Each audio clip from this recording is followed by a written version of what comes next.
Welcome to Story Tales. Please like this video and subscribe to Story Tales. I hope you enjoy the story. Let's begin. The crystal chandelier cast dancing light across the packed reception hall as Ronan Hayes adjusted his tie and watched his wife work the room. Laura moved between guests like she owned the place, her laugh carrying over the music as she charmed another group of Myra's friends. The bride herself, Mira Vaughn, held court near the gift table in her $1,000 dress, accepting congratulations with the grace of someone who expected them. Ronan sat at table 6 with his son Beau, cutting the boys' chicken into smaller pieces. The 5-year-old had been quiet all evening, his dark eyes tracking the adults around them with an intensity that sometimes worried Ronan. Tonight, that intensity felt different. "Dad," Beau's small hand gripped Ronan's forearm. "Let's go home. Right now." The urgency in his son's voice cut through the wedding chatter. Ronan set down his fork and studied Beau's face. The boy's jaw was tight, his eyes darting toward the dance floor where Laura swayed with one of Myra's college friends. "What's wrong, buddy?" Beau leaned closer, his voice dropping to a whisper. "You didn't look under the table, did you?" The words hit Ronan like ice water. His engineer's mind immediately cataloged possibilities, but something in Beau's expression told him this wasn't a child's game. Ronan glanced around the table, then slowly bent forward as if picking up his napkin. Under the white tablecloth, illuminated by the phone screen, sat Lara's iPhone. The device was propped against the table leg, clearly recording. But worse than that, text messages filled the screen. Ronan read them twice to make sure his eyes weren't playing tricks. "Laura, he's drunk. After tonight, I'm done pretending. Unknown contact. You sure about this? No going back once we start. Laura, I've been pretending for months. I can't do it anymore. Tomorrow we talk." Ronan straightened slowly, his face carefully neutral. Beau was watching him with those two knowing eyes. "Good catch," Ronan murmured, ruffling his son's hair. "Very good catch." The band launched into another song, something slow and romantic that made couples drift toward the dance floor. Ronan watched Laura excuse herself from her conversation and glance toward the bar. Her gaze settled on a man Ronan recognized but couldn't immediately place. Then it clicked. Caleb Dorrance, local real estate developer, maybe 41 or 42. Rich family, owned half the good land around Idaho Falls. Ronan had met him once at a charity function Laura had dragged him to. Now Laura was walking toward Caleb, her smile different than the one she'd been wearing all night. This one was intimate, familiar. They didn't embrace, didn't even touch, but Ronan saw the way Caleb's eyes followed the curve of her neck as she leaned close to whisper something. "Dad," Beau tugged at his sleeve. "Can we go? Please." Ronan made his decision. He stood and helped Beau out of his chair, keeping his movements casual. "You're tired, aren't you? It's been a long day." Beau nodded eagerly, playing along perfectly. They made their way toward Myra's table, where the bride was laughing with her new husband and several relatives. Ronan touched Myra's shoulder gently. "Congratulations again," he said, leaning down to kiss her cheek. "Beau's getting sleepy, so we're going to head out." Myra's smile faltered slightly. "Where's Laura? Isn't she riding with you? She's having fun. I'll text her that we left." Ronan kept his voice light. "She can catch a ride with someone else." "Oh." Myra's eyes darted toward the bar, then back to Ronan. Something flickered across her face, guilt, maybe, or worry. "Okay, thanks for coming." As they walked toward the exit, Ronan caught Walt Rossner's eye across the room. His old army buddy was nursing a beer near the dessert table, looking uncomfortable in his rented tux. Walt raised his eyebrows in a silent question, and Ronan nodded toward the door. Walt understood immediately and started making his own exit. Outside, the Idaho air was crisp and clean after the stuffy reception hall. Ronan buckled Beau into his car's seat, then sat in the driver's seat without starting the engine. Walt appeared at the passenger window. "Everything okay?" Walt climbed into the passenger's seat, his weathered face creased with concern. Ronan glanced back at Beau, who was already drooping with exhaustion. "She's cheating," he said quietly, "and she's planning something." Walt's expression hardened. In all their years of friendship, through 2 deployments and countless civilian dramas, Ronan had never been one for exaggeration. "You sure?" "Dead sure." Ronan started the engine and pulled out of the parking lot. In his rearview mirror, he could see the reception hall glowing with warm light, full of people celebrating love and new beginnings. Question is, what am I going to do about it? The drive home took 15 minutes, but Ronan's mind covered years of territory. He thought about the night he'd met Laura at a friend's barbecue, how she'd laughed at his dry humor and seemed genuinely interested in his work. He thought about their wedding day, smaller and simpler than tonight's affair, but real in a way that had mattered to him. He thought about the day Beau was born, how Laura had cried when the doctor placed their son in her arms. Had any of it been real, or had he been living with a stranger for 6 years? Beau was asleep by the time they reached the house, a modest two-story on a quiet street lined with old maples. Ronan carried his son upstairs and tucked him into bed, then returned to the living room where Walt was examining the family photos on the mantel. "Nice house," Walt said. "Feels like home." It did. Ronan poured himself 2 fingers of whiskey and offered the bottle to Walt, who shook his head. "Now I don't know what it feels like." They sat in the leather chairs Ronan had bought when he got his engineering job at the power plant. Good chairs built to last. Like everything else he chose, they were practical and solid. Unlike his wife, apparently. "Tell me what you saw," Walt said. Ronan described the phone under the table, the text messages, the way Laura had looked at Caleb Dorrance. Walt listened without interrupting, his face growing grimmer with each detail. "The Dorrance family's got money," Walt said when Ronan finished. "Old money. Caleb's mother, Pearl, owns half the county. If Lara's tangled up with him, she's not just cheating," Ronan finished. "She's trading up." The front door opened, and they heard Lara's heels on the hardwood floor. She appeared in the living room doorway, still beautiful in her green dress, but somehow different now that Ronan knew what to look for. Her smile was too bright, her movements too careful. "You left early," she said, not quite meeting Ronan's eyes. "Beau okay?" "Tired," Ronan replied. "Big day." "Hi, Walt." Lara's voice carried a note of irritation. She'd never liked Walt, thought he was a bad influence from Ronan's military days. "Didn't expect to see you here." "Just catching up," Walt said easily. "Haven't seen this guy in months." Lara's smile grew tighter. "Well, I'm exhausted. I'm going to bed." She kissed Ronan's forehead, a gesture that would have seemed loving an hour ago, but now felt like performance. "Don't stay up too late, boys." They waited until her footsteps faded upstairs. Then Walt leaned forward. "She's nervous." "She should be." Ronan finished his whiskey and set the glass down with deliberate precision. "I need to know how deep this goes. What are you thinking?" Ronan stood and walked to the window, looking out at the peaceful street where his neighbors were settling in for the night. Normal people with normal problems, not the kind that required military precision to solve. "I'm thinking," he said slowly, "that if they want to play games, I should know the rules first." Walt left after midnight, but Ronan stayed downstairs. He made coffee and sat at the kitchen table, listening to the house settle around him. Upstairs, Laura was definitely asleep. He could hear her breathing pattern through the ceiling, the same rhythm that had comforted him for years. T2 in the morning. He moved to Lara's home office. She claimed she needed the space for her part-time bookkeeping work, though Ronan had never understood why 3 small clients required a dedicated room with a locking file cabinet. Now he understood better. The computer password was Easy Beau's birthday. Laura had never been creative with security, which had always seemed charming in its innocence. Tonight, that innocence felt calculated. Her email revealed the usual suburban clutter. Newsletters, shopping confirmations, messages from her book club. But her browser history told a different story. Real estate listings in Jackson Hole. Divorce lawyer websites. Articles about asset protection in Idaho. The financial folders made his stomach drop. She'd opened a second bank account 3 months ago. The statements showed regular transfers from their joint account, small amounts that wouldn't trigger automatic alerts. 500 here, 800 there.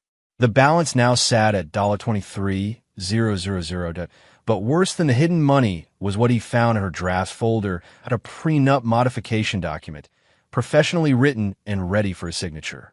It would change their agreement from equal distribution to a formula that heavily favored Laura, particularly regarding Beau's custody in the house. At the bottom, a note in Lara's handwriting. Caleb says this protects everyone. Ronan's hands were steady as he opened the last folder, travel documents. June departure, Caleb plus L, contained flight confirmations to Jackson Hole, hotel reservations for 2 weeks, and a rental car agreement.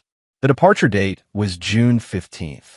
3 weeks from now, he copied everything to a flash drive, then carefully restored the computer to exactly how he'd found it. Lara was a light sleeper, but she was also predictable. She'd sleep until 7, shower, make coffee, and spend 20 minutes on her phone before starting her day. He had time. Back in the kitchen, Ronan sat with his second cup of coffee and stared at the flash drive. The little device contained the destruction of his marriage, his family, his carefully built life. But it also contained something else. Ammunition. His phone buzzed with a text message. Lara, stay to help clean up. Home soon. Love you. The timestamp showed she'd sent it 2 hours ago, just after Walt left. 2 hours when she could have been anywhere, doing anything. With anyone. Ronan deleted the message and poured his coffee down the sink. He had work to do. When Lara came home at 4 a.m, Ronan was in bed, breathing deeply and evenly. She slipped under the covers with practiced silence, smelling of wine and something else cologne that definitely wasn't his. He lay awake until dawn, staring at the ceiling and building plans. Monday morning arrived gray and overcast, matching Ronan's mood perfectly. He dropped Beau at kindergarten with their usual routine backpack check, lunch money, reminder about after-school pickup. But today, everything felt different. Today, he was a single father who just didn't know it why ET work. Ronan's reputation for methodical precision served him well. The Idaho Falls power plant ran on systems and protocols, backup plans, and redundancies. His co-workers trusted his judgment because he never acted without thinking through every angle. Today, he applied that same approach to his personal life. During his lunch break, he drove to First National Bank and opened a new account. The manager, a soft-spoken woman named Janet, walked him through the paperwork with professional discretion. Just need a place to keep some project funds separate, Ronan explained. Engineering work on the side. It wasn't entirely a lie. He did occasional consulting work, small jobs that brought an extra income. But this account would serve a different purpose. By the end of the week, he'd moved $15,000 from their joint savings carefully, in amounts that wouldn't trigger automatic notifications to Lara. That afternoon, he made another stop. Tech Pro Solutions occupied a strip mall office between a nail salon and a tax preparer, but their reputation for digital security work was solid. The owner, Marcus Chun, had helped the power plant upgrade their system security 2 years ago. I need monitoring software, Ronan told him directly. For my home devices. Marcus raised an eyebrow, but asked no questions. In his business, discretion was everything. What kind of monitoring? Everything. Texts, emails, location data, browsing history. I need to know what's happening on every device in my house. That's comprehensive. Marcus pulled up a catalog on his computer. Legal issues? Family issues, Ronan said. And before you ask, yes, I own the devices and pay for the service plan. Everything's in my name. The software cost $400 and came with a promise of complete invisibility. Marcus walked him through the installation process on Ronan's own phone first, then provided detailed instructions for the other devices. One thing, Marcus said as Ronan prepared to leave. This kind of surveillance, it changes you, makes you see things differently. You sure you want to go down this road? Ronan thought about Beau asking to leave the wedding, about the text messages under the table, about flight confirmations to Jackson Hole. I'm already down it. I just need to see where it leads. That evening, while Lara showered, Ronan installed the monitoring software on her phone and laptop. The process took less than 5 minutes, and when she emerged from the bathroom, he was reading a technical manual in bed. Good day, she asked, toweling her hair dry. Quiet, he replied. Yours. The usual. Grocery shopping, picked up dry cleaning. She sat on the bed and began applying lotion to her legs. Mira called. She wants to have lunch this week, talk about the wedding. Ronan nodded and turned a page. Inside, his mind was already parsing this information. Lunch with Mira meant opportunity for private conversation. It meant coordination, possibly planning. That sounds nice, he said. Tell her congratulations again. Wednesday night, Walt came over for dinner. It was a standing arrangement they'd maintained since Ronan's discharge every few weeks. Walt would bring beer and stories from his construction job, and Laura would cook something elaborate to prove she could handle military friends. Tonight, she made pot roast with all the fixings, playing the perfect hostess while Beau chattered about his school day. But Ronan noticed things he'd missed before. How she checked her phone every few minutes. How she excused herself twice to take calls in the kitchen. How she seemed distracted despite her smile. After dinner, while Laura cleaned up, Walt and Ronan sat on the back porch. The monitoring software had been active for 2 days, and the preliminary data was already painting a clear picture. She's texting him constantly, Ronan said quietly. Caleb, sometimes 50 messages a day. What kind of messages? Planning messages. Logistics. And Ronan paused, still adjusting to the reality of it. Love messages. The kind married people send each other. Walt took a long pull from his beer. How long? Based on the message history? At least 6 months. Maybe longer. Ronan watched a neighbor's cat stalking something in the garden. She's been living a completely different life. What's your play? Let them think I'm weak, Ronan said. Let them believe they're smarter than me. I want to see how far they'll go. Walt nodded slowly. In the army, they called it reconnaissance in force. Let the enemy reveal their positions before you committed to attack. You'll need backup, Walt said. This kind of thing, you can't do it alone. I was hoping you'd say that. From inside the house came the sound of Lara's laughter, bright and genuine as she helped Beau with a puzzle. For a moment, Ronan almost wondered if he was making a mistake, if there was some innocent explanation for everything he'd discovered. Then his phone buzzed with an alert from the monitoring software. Laura had just sent a text to Caleb. Walt's here. Can't talk. Missing you. The moment of doubt passed. The next morning, Ronan woke before his alarm and lay quietly beside Laura, watching her sleep. In the gray dawn light, she looked younger, more like the woman he'd married. But appearances had proven unreliable lately, that he made coffee and checked the overnight data from the monitoring software. Laura had been active until nearly midnight, texting with both Caleb and Mira. The conversations revealed a web of planning and coordination that made his chest tight with anger. Laura to Caleb. Ronan's getting suspicious. He was weird at the wedding. Caleb to Laura. Just a few more weeks. We stick to the plan. Laura to Mira. Need to talk today. Private. Mira to Laura. Come early. We'll figure this out.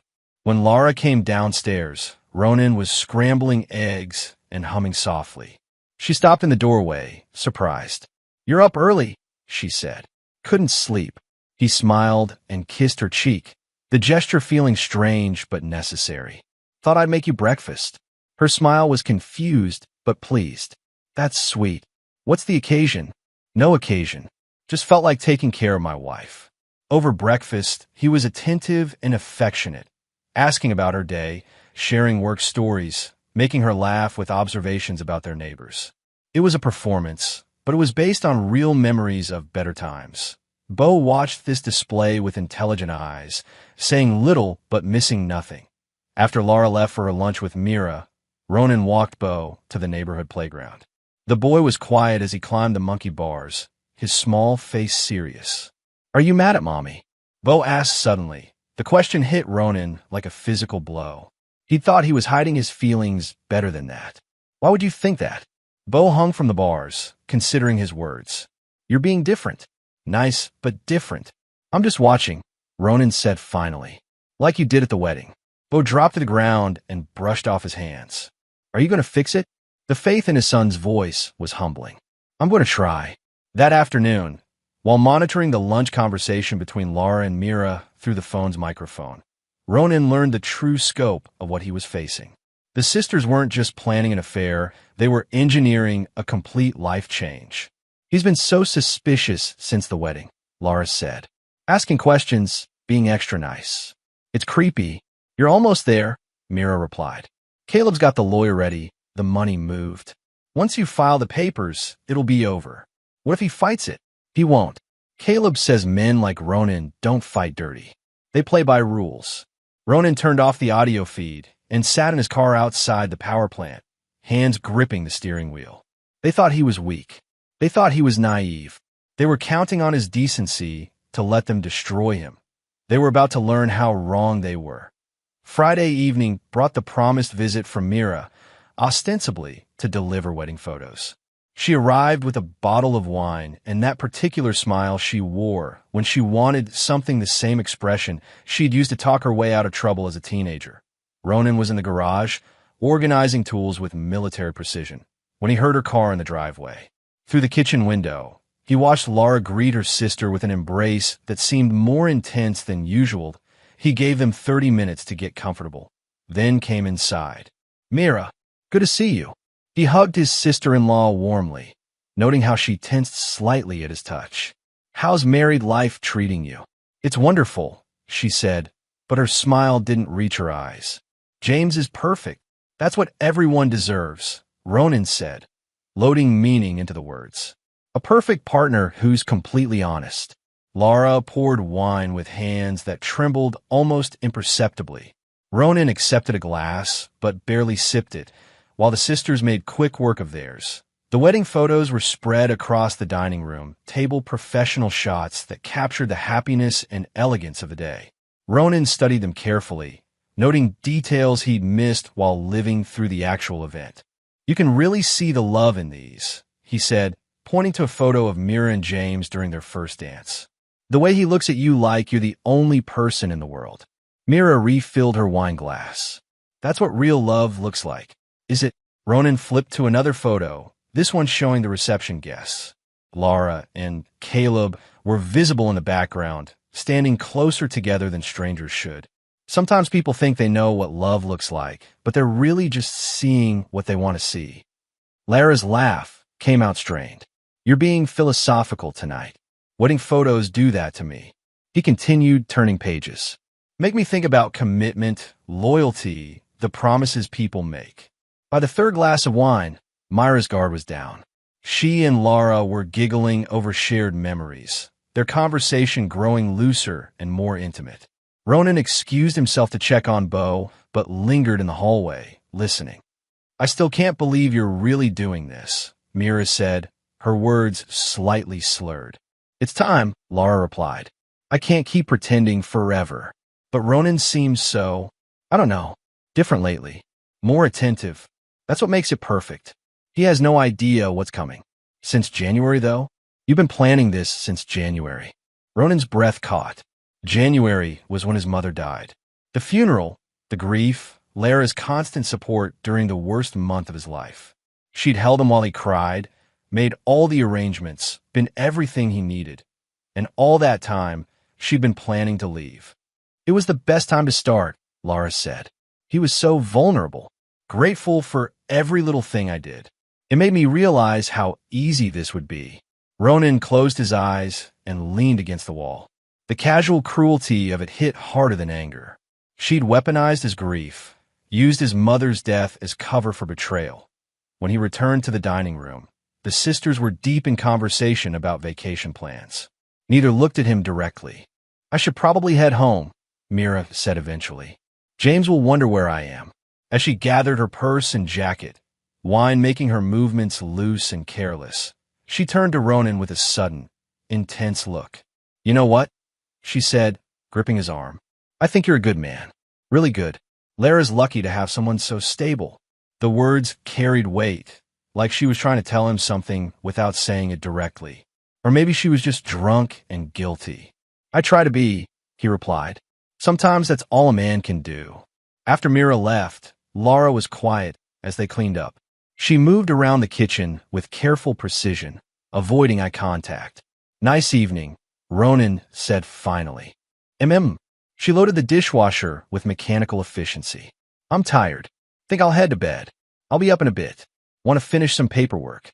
She nodded and kissed his forehead, the same gesture she'd used at the wedding, empty of meaning but rich with habit.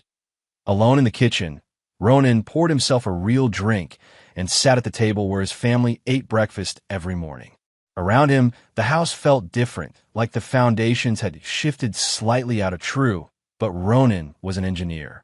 He understood structures, stress points, the precise application of force needed to bring something down. It was time to start building. Saturday morning, Walt arrived at 7 with coffee and donuts, a peace offering that fooled nobody.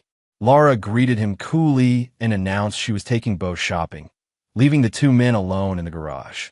"You look like hell," Walt said without preamble. "Feel worse." Ronan selected a wrench from his toolbox and began tightening bolts on his workbench, needing something to do with his hands. "It's bad, Walt. Worse than I thought. Talk to me." Ronan told him about the midnight conversations, Myra's wine-loosened confession, the planning that had started during his mother's funeral. Walt listened without interrupting, his face growing grimmer with each revelation. "That's cold," Walt said finally. "Even for a cheater, that's cold." "I need help," Ronan said, setting down the wrench. "Professional help." Walt nodded slowly. "I might know a guy. Someone from the old days who's good with technical problems." 2 hours later, they were sitting in a coffee shop downtown, waiting for Walt's contact. The man who joined them looked like an accountant, thin, precise, forgettable. He introduced himself as Danny and asked no questions about their situation. "I need deleted messages recovered," Ronan said simply. "From cloud storage, phone backups, whatever you can find." Danny quoted a price that made Ronan wince, but he agreed immediately. This wasn't about money anymore. "How far back you want to go?" Danny asked. "Everything. Start from the beginning and work forward. Might take a few days. This kind of forensic work, you got to be careful not to leave tracks." "I've got time." They arranged to meet again on Tuesday, and Danny melted back into the coffee shop crowd like he'd never been there. "You sure about this?" Walt asked as they walked back to the truck. "Once you see everything, you can't unsee it." Ronan thought about Bo's face at the wedding, the trust in his son's eyes, the way Laura had comforted him after his mother's funeral while planning her exit strategy. "I'm already seeing it," he said. "I just need proof." Sunday dinner was a family tradition Ronan had started when Bo was born, home-cooked meal. No phones, everyone sharing the best part of their week. Tonight felt like a funeral for that tradition. Laura made pot roast again, her second elaborate meal in a week. She was trying too hard, overcompensating for guilt or maybe just buying time. Bo played with his food, sensing the tension despite the adults' careful politeness. "What was the best part of your week, buddy?" Ronan asked, following their usual script. "When you made Mommy breakfast," Bo said after thinking about it. "You were both happy." The innocence of it was devastating. Ronan caught Lara's flinch, the way she suddenly found her plate fascinating. "What about you, Mom?" Bo continued. "What was your best part?" Lara forced a smile. "Seeing Aunt Mira so happy. And spending time with my boys." "Dad." Ronan looked at his son, then at his wife, and made a decision. Learning to see things clearly. Sometimes that's the best gift you can get. Tuesday afternoon, Danny delivered a flash drive that contained 6 months of deleted messages, call logs, and location data. The scope of the betrayal was comprehensive and methodical. January 15th, 3 days after Ronan's mother's funeral. "Caleb, you were amazing today. He has no idea how lucky he is." "Laura, I feel terrible. He's so broken up about his mom." "Caleb, you're giving him what he needs." "That's not terrible." "Laura, I know, but I keep thinking about after." "Caleb, after is going to be beautiful. Just us, no more pretending." March 3 RD. "Laura, talked to the lawyer today. He says if we can show Ronan's unstable, custody won't be an issue." "Caleb, my mother's lawyer is better. More aggressive." "Laura, how do we show he's unstable? He's the most stable person I know." "Caleb, everyone has a breaking point. We just need to find his." April 20th. "Caleb, booked the flights. Jackson Hole, here we come." "Laura, I can't wait. A real life, finally." "Caleb, what about the kid?" "Laura, summers and holidays. Plenty of time for him to adjust to our life." Ronan read every message twice, his mind cataloging the progression from guilt to calculation to casual cruelty. They weren't just planning to leave, they were planning to take everything, including Bo. That night, he called Walt. "What now?" Walt asked. Ronan looked up at the ceiling, toward the bedroom where his wife was probably texting her lover about their bright future together. "Now we give them what they want," he said. "Just not the way they expect." The plan took shape over the next week like a precision engineering project. Ronan approached it with the same methodical care he used for power plant maintenance: identify critical points, plan for redundancies, test every system before going live. First, he needed documentation that would stand up in court. The monitoring software was useful for intelligence, but inadmissible as evidence. He needed clean, legal proof of Lara's activities. That he hired a private investigator named Sarah Mills, a retired police detective who specialized in domestic cases. Sarah was expensive but thorough, and she understood the importance of proper procedure. "I need photographs, financial records, anything that proves infidelity and fraud," Ronan told her during their initial meeting. "Everything by the book. How much time do I have?" 2 weeks, maybe 3. They're planning to file papers soon. Sarah nodded grimly. "That's tight, but doable. Fair warning, though, this kind of surveillance, it gets ugly fast. You sure you want to see all of it?" "I need to see all of it." Next, he addressed Beau's situation. If Lara and Caleb succeeded in painting him as unstable, custody would become a battlefield. Ronan needed professional documentation of his fitness as a father. He enrolled Beau in sessions with Dr. Patricia Henley, a child psychologist who came highly recommended. Ostensibly, the sessions were to help Beau process the changes he'd been sensing at home. In reality, they created a paper trail showing Ronan's proactive concern for his son's well-being. "Beau is remarkably well-adjusted," Dr. Henley told him after the 3rd session. "He clearly feels secure in his relationship with you. Whatever's happening at home, you're doing a good job protecting him from it." "I'm trying," Ronan said. "His happiness is everything to me. That comes through. Children can sense authenticity." The financial aspect required delicate handling. Ronan needed to protect assets without appearing to hide them. He consulted with Ellen Rodriguez, a family attorney who specialized in high-conflict divorces. "If your wife files first, she'll control the narrative," Ellen warned, "especially if she claims abuse or instability. What if I file first? Better position, but risky if you don't have solid evidence. Idaho's no fault, but adultery and financial misconduct still matter for custody and property division." Ronan showed her printouts of the financial records, carefully edited to remove references to his illegal monitoring. Ellen's eyebrows rose steadily as she read. "This is comprehensive fraud," she said finally. "If you can prove it legally, you'll have significant leverage. Working on that." Meanwhile, the monitoring software continued providing real-time intelligence on Lara's activities. The affair was accelerating, growing bolder as the planned departure date approached. Caleb was pressuring her to file papers soon, while Lara seemed increasingly nervous about Ronan's recent attentiveness. "Caleb, he suspects something. We need to move faster." "Lara, I'm scared." "What if he fights it?"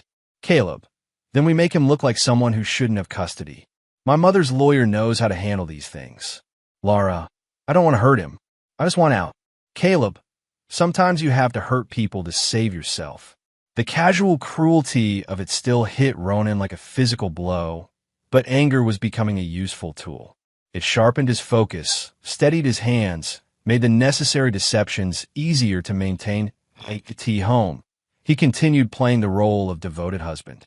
He brought Lara flowers, planned a family hiking trip, talked about summer vacation as if their family would still exist by then. The performance was exhausting but necessary. Beau seemed to sense the undercurrents but trusted his father's handling of the situation. During their bedtime routine, he would sometimes ask careful questions. "Is everything okay, Dad?" "Everything's going to be okay," Ronan would promise. "Sometimes grown-ups have problems, but I'm fixing them." "Are you and Mom getting divorced?" The direct question caught Ronan off guard. "What makes you ask that?" "Tommy at school, his parents got divorced. His mom moved away, and now he only sees her sometimes." Ronan sat on the bed and chose his words carefully. "Some families change shape, buddy. But no matter what happens, you and I are always going to be together." "That's a promise." Beau nodded solemnly. "I like being with you." "I like being with you too." The setup required precise timing. Ronan needed witnesses documentation, and enough apparent provocation to make his reaction seem organic. The neighborhood barbecue on Memorial Day weekend provided the perfect opportunity. The Hendersons always threw the biggest party on the block, complete with grilled everything and enough beer to float a small boat. Most importantly, Mira would be there with her new husband, along with several other families who knew Ronan as the quiet, stable engineer who never caused problems. Ronan spent the morning of the party making final preparations. He planted small stress indicators throughout the day, misplacing his keys, getting frustrated with a minor home repair, snapping at a telemarketer. Nothing dramatic, just enough to establish a pattern of mounting tension. Laura noticed but seemed relieved rather than concerned. A stressed Ronan was easier to leave than a happy one. "You seem wound up," she said as they got ready for the party. "Everything okay?" "Just work stuff," he replied, adjusting his tie with slightly more force than necessary. "The plant's having issues with the new turbine system. Maybe you should stay home. Rest." "No, I promised Jim we'd be there. Besides, I could use the distraction." The party was in full swing when they arrived. Kids ran through sprinklers while adults clustered around picnic tables, cold drinks sweating in the warm afternoon air. Ronan accepted a beer and joined the usual group of neighborhood men discussing sports and local politics. He waited until Mira started live streaming on social media, her phone capturing the festive atmosphere for her followers. The perfect documentation. The trigger came when Caleb Dorrance arrived. That he wasn't supposed to be there, had no connection to the neighborhood or the Hendersons. But there he was, confident and smiling, accepting Jim Henderson's introduction as a friend of Myra's. Ronan watched Lara's face light up when she saw Caleb, watched her find excuses to drift closer to where he stood with a group of strangers. The casual intimacy of it, performed in front of their neighbors and son, was the final straw, but not yet. Timing was everything. Ronan continued his conversations, accepted another beer, helped Jim flip burgers on a grill. To anyone watching, he seemed normal, maybe slightly tense, but nothing unusual for a man dealing with work stress. The moment came when Laura and Caleb found themselves alone by the dessert table, thinking they were unobserved. Caleb's hand brushed hers as he reached for a brownie, and Laura smiled in response to the same intimate smile she'd once given Ronan. "Having a good time?" Ronan appeared beside them, his voice carefully neutral. Laura startled slightly. "Ronan, this is Caleb, Myra's friend. We've met," Ronan said, extending his hand to Caleb. "Good to see you again." Caleb's handshake was firm, confident. "Enjoying the party. Great neighborhood you have here." "It is. Very close-knit. Everyone knows everyone else's business." Ronan smiled, but his eyes were cold. Hard to keep secrets in a place like this. Something in his tone made Caleb's expression shift slightly. "I suppose that's true anywhere." "Not anywhere," Ronan disagreed. "Some places, people can live double lives for months. Years, even. But eventually, the truth comes out." Lara's face had gone pale. "Ronan, what are you?" "Just making conversation." He turned back to Caleb. "What line of work are you in again?" "Real estate development." "Ah, building new things. Tearing down old ones." Ronan nodded thoughtfully. "Must be satisfying, reshaping people's lives like that." The conversation was attracting attention now. Other guests were glancing over, sensing tension without understanding its source. "Perfect. I should probably—" Caleb began. "Stay," Ronan said firmly. "I'd love to hear more about your work, particularly your recent projects." Laura placed a warning hand on his arm. "Honey, maybe we should." Ronan shook off her touch, the gesture sharp enough to make nearby conversations pause. "Don't touch me." The words came out louder than intended, cutting through the party noise. Heads turned, including Myra's phone camera. "Ronan, please," Laura whispered, but her plea only fueled his carefully constructed rage. "Please what?" His voice rose another notch. "Please keep pretending? Please keep playing along with your games? I don't know what you're talking about." "Don't you?" Ronan's laugh was bitter and loud. 6 months, Laura. 6 months you've been lying to my face." The party had gone quiet now, guests forming a loose circle around the unfolding drama. Ronan could see Mira in his peripheral vision, phone still recording, her face a mask of shock and guilt. "You're drunk," Laura said desperately. "You're not thinking clearly." "I'm thinking perfectly clearly." Ronan grabbed an empty beer bottle from the table and hurled it against the Hendersons' oak tree. The crash was sharp and final, punctuating his words. "For the first time in months, I'm seeing everything exactly as it is." Caleb took a step backward, his confident demeanor cracking. "Maybe I should leave." "Yes," Ronan agreed, turning toward him with predatory focus. You should. You should leave my neighborhood, my wife alone, and my family the hell alone." "Ronan." Jim Henderson pushed through the crowd, hands raised peacefully. "Hey, buddy, let's take a breath here." "I'm fine, Jim." Ronan's voice was deadly calm now, more frightening than his previous shouting. "Just tired of being played for a fool." He looked around the circle of shocked faces, his gaze lingering on Lara's tear-streaked cheeks and Myra's terrified expression.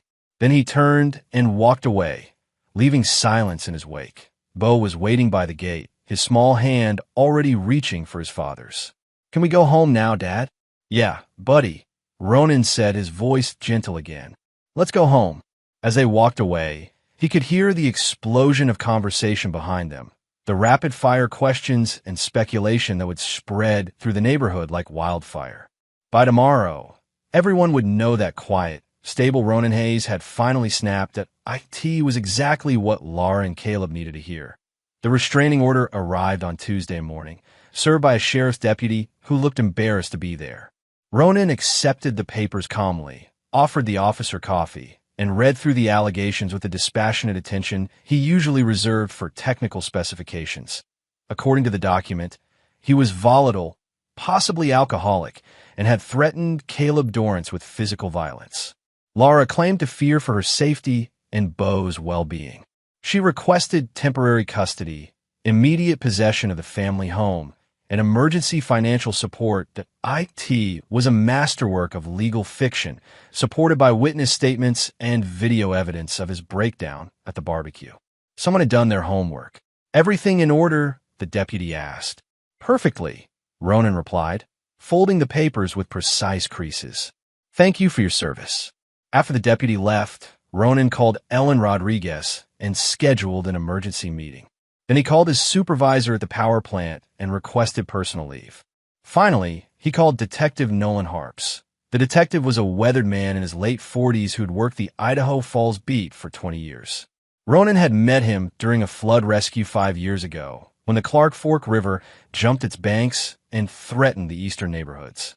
Ronan's engineering background had helped coordinate the evacuation, and Harps had never forgotten the favor.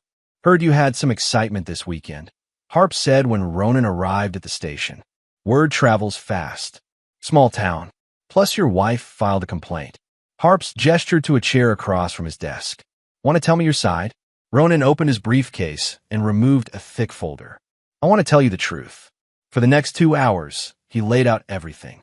The timeline of the affair, the financial fraud, the custody manipulation plan.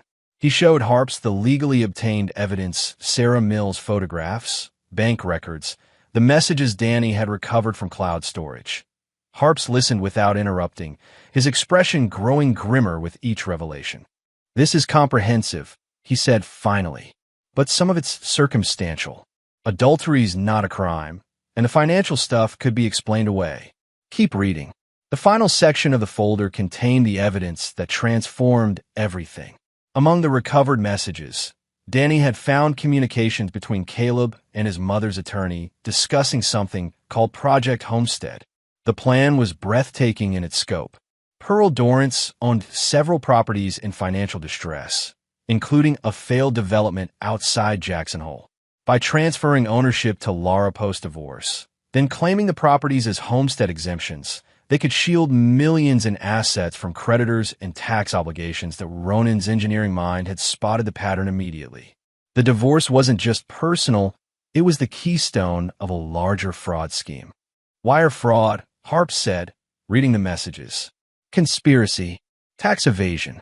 He looked up at Ronan with new respect. "How long have you known about this?" 2 weeks. I needed to be sure before I acted." "Smart man." Harps closed the folder. "What do you want from me?" "Justice," Ronan said simply. And my son. That afternoon, while Laura was meeting with her attorney to finalize the divorce papers, federal agents raided Pearl Dorrance's office. The timing wasn't coincidental. Ronan had provided detailed schedules of everyone's movements, allowing law enforcement to coordinate their actions for maximum impact. Caleb was arrested at his real estate office, charged with multiple counts of financial fraud. Pearl followed 2 hours later, her protests of innocence falling on deaf ears as agents seized boxes of evidence. Laura learned about the arrests while sitting in her lawyer's conference room, reviewing settlement terms that would never be implemented. Her phone buzzed with frantic calls from Mira, from Caleb's associates, from reporters who'd somehow gotten wind of the story. She called Ronan immediately. "What did you do?" Her voice was shrill with panic. "I protected my family," Ronan replied calmly. "Something I should have done months ago." "Ronan, please, we need to talk. There's been a misunderstanding." "No misunderstanding. I know about Jackson Hole. I know about the money. I know about Project Homestead." Each revelation hit like a physical blow, and he could hear her sharp intake of breath. "Most importantly, I know about January." The line went quiet for a long moment. "Using my mother's funeral to plan your escape," Ronan continued, his voice deadly soft. "That was a mistake, Laura. That made it personal. I never meant." "Yes, you did. You meant all of it." He looked out the window at Bo playing in the backyard, oblivious to the storm breaking around him. "See you in court." The emergency custody hearing was scheduled for Friday morning in Judge Patricia Warren's courtroom. Warren had a reputation for fairness, but little patience for games or manipulation.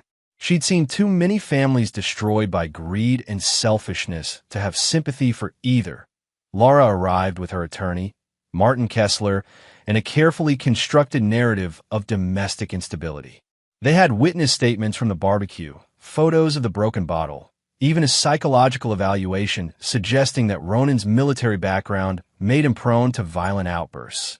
Ronan sat alone at the plaintiff's table, having declined Ellen Rodriguez's offer to attend. He wanted to handle this himself. "Your Honor," Kessler began, "my client lives in fear of her husband's increasingly erratic behavior. The Memorial Day incident was merely the latest in a pattern of intimidation and control." Judge Warren listened impassively as Kessler painted Ronan as a ticking time bomb, unstable and dangerous. The performance was polished and persuasive, supported by carefully selected evidence. When it was Ronan's turn to speak, he stood slowly and placed his own folder on the podium. "Your Honor, I'd like to submit evidence showing that this entire proceeding is part of a criminal conspiracy to defraud the court and manipulate custody proceedings." Warren's eyebrows rose. "That's a serious allegation, Mr. Hayes." "Yes, ma'am, it is." For the next hour, Ronan methodically dismantled Lara's case. He presented the financial evidence, the conspiracy communications, the proof of long-term planning. He showed how the custody battle was designed to support a larger fraud scheme, with Bo as collateral damage. But the centerpiece of his presentation was a recording Vicky Kepler had made. Vicky owned the most popular bakery in Idaho Falls, a position that made her privy to every piece of gossip in town. She was also one of Ronan's oldest friends, someone who'd watched him navigate single parenthood during Lara's frequent business trips. The recording captured Mira in an unguarded moment, drunk on wine and guilt, confessing everything to someone she thought was a sympathetic friend. "Lara's been planning this since January." Myra's voice filled the courtroom. She said it was perfect timing, with his mom dying and him being so grateful for every little thing. Made it easier to set everything up without him noticing. "That's illegal surveillance." Kessler objected. "No, sir," Ronan replied calmly. "That's a confession freely given to a friend. Ms. Kepler will testify that Ms. Vaughn volunteered this information without prompting." Judge Warren studied the evidence with the thoroughness of someone who'd seen every possible variation of human deception. When she finally spoke, her voice carried the weight of absolute authority. "I've seen many things in this courtroom, but I've rarely seen a case of such calculated manipulation." She looked directly at Laura, who had gone pale and shaken during Ronan's presentation. "Ms. Hayes, do you have anything to say in response to these allegations?" Lara's attorney whispered urgently in her ear, but she pushed him away. "I never meant for it to go this far," she said, her voice barely audible. "I just wanted out. By destroying your husband's reputation and manipulating custody of your child." "Ah, yes." The admission hung in the air like smoke from an explosion. Judge Warren's ruling was swift and comprehensive.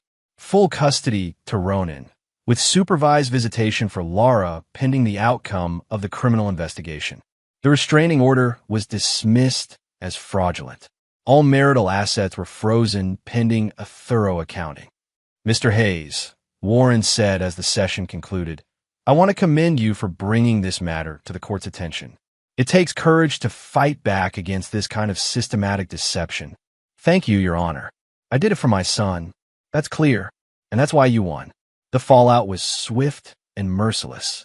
Caleb's arrest had triggered a federal investigation into the Dorrance family's business dealings, revealing decades of tax evasion, wire fraud, and conspiracy. Pearl's attempts to distance herself from her son's activities failed when investigators found her fingerprints on every aspect of Project Homestead. Myra's involvement, while less criminal, was professionally devastating. Her lifestyle blog lost sponsorships overnight when the custody hearing transcript went public. The image she'd cultivated of perfect sister supporting perfect marriage crumbled under the weight of recorded confessions and court testimony. James, her husband of 3 weeks, filed for annulment citing fraud and misrepresentation. The fairy tale wedding that had started everything became a cautionary tale about the difference between appearance and reality. But the most satisfying reversal involved the prenup modification Lara had prepared. Ellen Rodriguez's investigation revealed that Lara had forged Ronan's signature on preliminary documents, intending to claim they'd been executed during his grief over his mother's death. The forgery transformed property division from a negotiation into a rout. Not only did Lara lose claim to any assets, but her criminal behavior voided the original prenup entirely. Ronan gained full ownership of their home, cars, and savings, while Lara faced potential charges for document fraud. The Jackson Hole property that was supposed to be their romantic hideaway was seized by federal agents as evidence in the Dorrance investigation. The flights, hotels, and new life that Lara and Caleb had planned so carefully became exhibits in a criminal trial done on Wednesday afternoon, a week after the custody hearing. Ronan received a call from Detective Harps. "Thought you'd want to know," Harps said. "Caleb Dorrance pled guilty this morning. 15 years federal time, full restitution. His mother got 12 years. What about Lara? Depends on how cooperative she is. The feds want a money trail, and she's the only one who knows where everything went. Smart lawyer would advise full cooperation." Ronan hung up and walked into the backyard, where Bo was building an elaborate fort with Walt's help. The afternoon sun cast everything in golden light, making the ordinary scene feel precious. "How's it looking out here?" Ronan asked. "Pretty good," Bo replied seriously. "Walt says we need better defenses, though. Always good to be prepared." Ronan settled onto the grass beside them. "How was school today?" Jeremy asked if you're going to jail like Caleb. Bo continued placing blocks with careful precision. "I told him no, because you're not a bad guy." "What did you tell him about Mommy?" Bo paused in his building. "That sometimes people make mistakes, but that doesn't make them all bad. Just confused." The wisdom of it hit Ronan unexpectedly. At 5 years old, his son had found a way to process betrayal without letting it poison his heart. "That's exactly right," Ronan said. "Very wise." "Vicky brought pie," Walt announced, changing the subject with military precision. "Apple cinnamon. Says it's a celebration." "Were we celebrating?" "Truth winning," Bo said simply. "That's what Vicky said." Truth won. 2 weeks later, on a clear Saturday evening, Ronan and Bo sat in the backyard around a small fire. The folder of evidence that had destroyed Lara's plans sat on the ground between them, thick with the weight of betrayal and calculation. "Are we really going to burn it?" Bo asked, poking at the fire with a stick. "Every page," Ronan confirmed. "We don't need it anymore. Will it make you feel better?" Ronan considered the question seriously. The rage that had sustained him through the investigation and trial had faded, replaced by something cooler and more permanent. Not anger, exactly, but a crystalline clarity about who people really were beneath their masks. "I think it will," he said finally. "Sometimes you have to destroy the bad things to make room for good ones." He picked up the first folder, the financial records, showing Lara's hidden account and secret transfers. The pages caught fire quickly, flames consuming months of deception in seconds. Next came the text messages, thousands of them chronicling the affair and the conspiracy. Watching them burn felt like exorcism, each page releasing him from the weight of knowing how comprehensively he'd been betrayed. The photographs were last images of Lara and Caleb together, evidence of a relationship that had thrived in the shadows of his trust. These he fed to the flames slowly, watching faces disappear into ash and ember. "Is it over now?" Bo asked, echoing his question from weeks earlier. "For us, yes," Ronan replied, echoing his own response. "For them, it's just beginning." Lara was facing 5 years in federal prison if she chose not to cooperate with investigators. Caleb would spend the next decade behind bars, his real estate empire divided among creditors and victims. Mira had moved back in with her parents, her influencer career and marriage both casualties of her involvement in the conspiracy. But their consequences were no longer Ronan's concern. He'd protected what mattered: his son, his integrity, his future. Everything else was noise. "Dad," Bo's voice was thoughtful. "Are you going to get married again?" The question caught Ronan off guard. "I don't know. Maybe someday." "What? If you do, can I help pick her?" Ronan laughed, the sound genuine for the first time in months. "Absolutely. You've got good instincts about people." "I know." Bo poked the fire again, sending sparks spiraling into the darkening sky. "I think you should pick someone nice. Someone who doesn't lie." "That sounds like a good plan." They sat in comfortable silence as the last of the evidence turned to ash. Around them, the neighborhood was settling into evening routines, dinners, and homework, and the small rituals that made life feel normal. Walt appeared around the corner of the house, carrying a cooler and wearing the satisfied expression of someone who'd helped justice prevail. "Brought beer," he announced, settling into the third chair. "And root beer for the kid." "What's the occasion?" Ronan asked. "Friday," Walt said simply. "Good weather, good company, bad guys in jail. What more you need?" Vicky arrived 20 minutes later with fresh pie and the kind of smile that said she'd been waiting all week to celebrate properly. She played a crucial role in exposing the conspiracy, and her bakery had become unofficial headquarters for everyone who'd supported Ronan through the crisis. "How does it feel?" she asked, settling onto the grass with characteristic disregard for her clean clothes. "Different," Ronan said honestly. "I'm different." And he was. The man who'd trusted blindly, who'd believed that good intentions were enough to protect what mattered, was gone. In his place sat someone harder, more careful, but not bitter. Experience had sharpened him without breaking him. Bo fell asleep in his chair as the adults talked, his small body finally relaxed in a way it hadn't been for months. Ronan carried him inside and tucked him into bed, pausing to study his son's peaceful face. "Sleep tight, buddy," he whispered. "Everything's going to be okay now." When he returned to the backyard, the fire had burned down to glowing coals. Walt and Vicky were discussing baseball with the comfortable rhythm of old friends, and for the first time since the wedding, Ronan felt something like peace that he'd kept his promises. He'd protected his son. He'd made sure the truth came out, no matter the cost. The quiet man they'd thought they could manipulate and discard had proven more dangerous than any of them imagined. Not because he'd become violent or cruel, but because he'd become absolutely ruthless in defense of what he loved. And he had no regrets about any of it. As the evening deepened and his friends' voices created a soundtrack of safety and belonging, Ronan Hayes smiled into the darkness and began planning the rest of his life. It would be a good life, built on truth instead of lies, protected by vigilance instead of faith. That would be exactly what he and Bo deserved.